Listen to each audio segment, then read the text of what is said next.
what is going on in our politics, because we've got the left that no longer gives a damn about the working class. They openly detest them.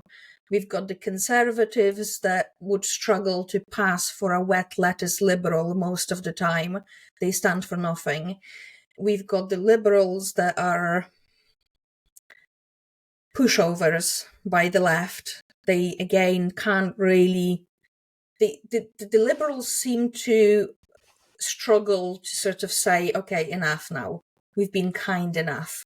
Like, they kind of keep just drifting. Right. So we've got, within all of the major strands of political thought, we've got major changes to the point where they are not really recognizable. And the economics for each of these parties, it's like, oh, forget about that. Let's just focus on the culture stuff. Am I the only one that is looking at it thinking, this is absolute insanity?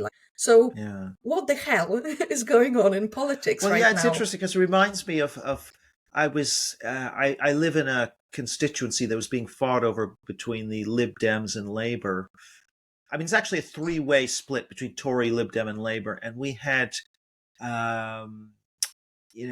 basically people knocking on the door all the time, and we had a sort of quite well-known. There's quite a well-known Lib Dem politician, and whose name is escaping me now. I'm trying to remember. And I basically said, what is the difference between the Lib Dems and Labour policy-wise? I don't really understand it. And he said, and he couldn't give me an answer.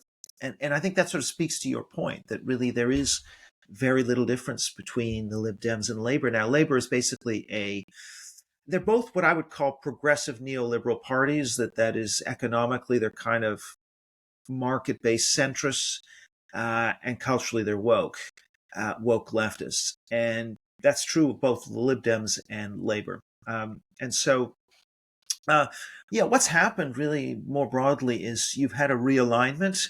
And to some extent, so culturally, we had this realignment,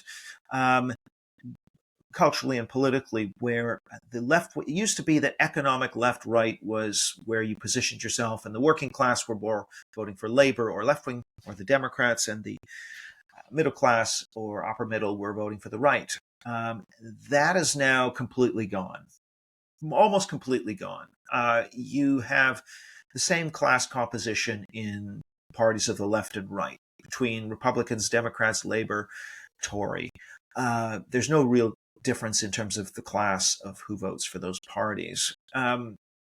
But what has changed instead is that you now have a differentiation on the cultural axis between what we might call globalist nationalist, or flatteringly open versus closed, although I think that's not the right characterization. But you have a sort of cultural conservatives against, cultural left liberal. That is really the way people decide on which party to vote for, in terms of the correlations. And so this realignment from economics to culture now suddenly means you've got a Labour Party that is really representing a relatively well-off, highly educated, but culturally left-wing group. And you have the Tories representing a culturally conservative, regardless of class.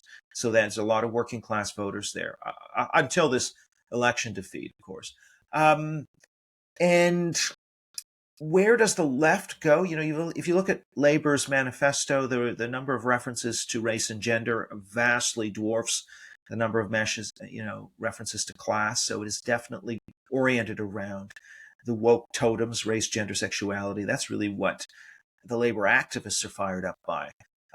And even though Starmer has had to try and keep that quiet, because it's actually quite unpopular. I mean, if we look at public opinion is about 2-1 against the woke position, whether on gender, on race, on free speech. The woke position is very unpopular in the country. So Labour will try and downplay it. But if you take their activists, that is what's firing them up. And you can see now, Labour's concessions. They can't deliver on the economy. It's very difficult. There's a lot of moving parts and constraints that are outside their control. But what they can do is, for example, they halted the implementation of the Academic Freedom Act. And for the Free Speech Union are taking them to court. We'll see what comes of that. but that was a sop to the UCU, the public sector unions, and the woke leadership and activists. They're trying to do this whole online harms stuff, which is about cracking down on conservative speech. Maybe they'll crack down on GB News. Who knows? But this whole hate speech disinformation stuff is a big crusade of the woke anti-free speech left, and they're leaning into that. They're going to do something on as if there isn't enough brainwashing going on in the schools, but they want to even ramp it up even more. They're definitely rewarding. They're tossing red meat to their woke shock troops, and really, because a lot of the other thing to say is that a lot of the culture war stuff, a lot of average voters have not been mobilized on these issues that much.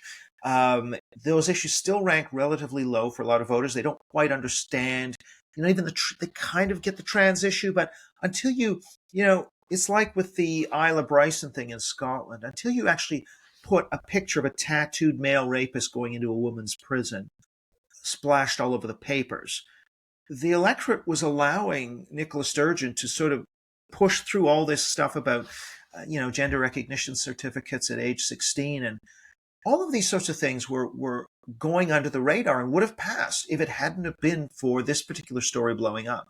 And this kind of gets to a point, which is that these are very unpopular ideas, but a lot of people don't quite understand what's happening inside institutions. And until the conservative side starts unearthing and splashing these images up on the screen and making a big issue of it, that nothing really is going to change very much. And of course, the conservatives, as you say, in Britain certainly are extremely wet, so they kind of are rule takers from the left when it comes to cultural questions. They push back selectively. So they did push back a bit on statue toppling. There were some speeches around by Kemi Badenoch on critical race theory, but the actual implementation was very weak of guidance on what is indoctrination and what is political in schools. Extremely flabby guidance from Nadim Zahawi. And so, the teachers just laughed and can drive a truck through that, through the loopholes. So, they weren't really serious. Now, in the US, you see much more serious the red state politicians at the state level, like Ron DeSantis in particular, much more follow through, much more stamina. And they're having an impact on schools. They're having an impact on the culture of DEI in government.